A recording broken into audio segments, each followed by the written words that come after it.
We are a world organisation rather than, for example, having a meeting in Europe, Australasia, America. We move around the world. We promote a world agenda for stroke research, for stroke education, the big aim mission statement, which is reducing the global burden of stroke.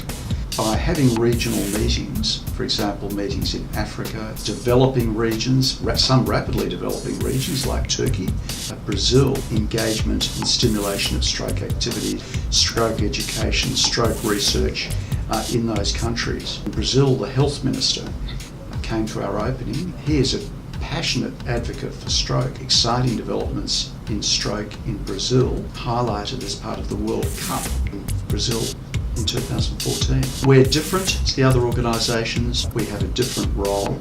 We are focused on the global issues. The Non-Communicable Disease Alliance and the work that World Stroke's doing with the United Nations and World Health Organisation is a hot topic. Globally, we're trying to reduce the burden of all of the NCDs at 25% by 2025. There's an agenda working on a range of mass strategies, reducing blood pressure by reducing salt, reduction of obesity, reducing smoking rates, reducing alcohol consumption, better diets, providing essential medicines, organised care and stroke units, which are the key plank in better stroke outcomes. We focus on regional problems related to Turkey and rapidly developing nations, stroke prevention, for example, new drugs for atrial fibrillation, new antiplatelet therapies, better approaches to acute stroke therapy, treatments to unblock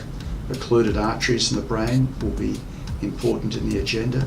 Input from stroke support organisations, input from our nursing and allied health colleagues. There'll be even some sessions in Turkish.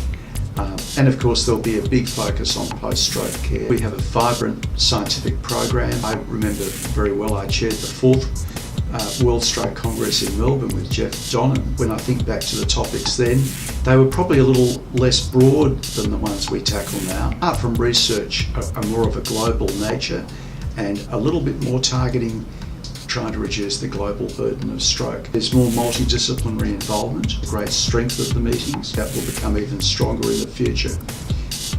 In Brazil, other activities which I think really enhance the meeting, an art exhibition, art produced by survivors of stroke. We've become a little bit more lateral, more inclusive in developing our program.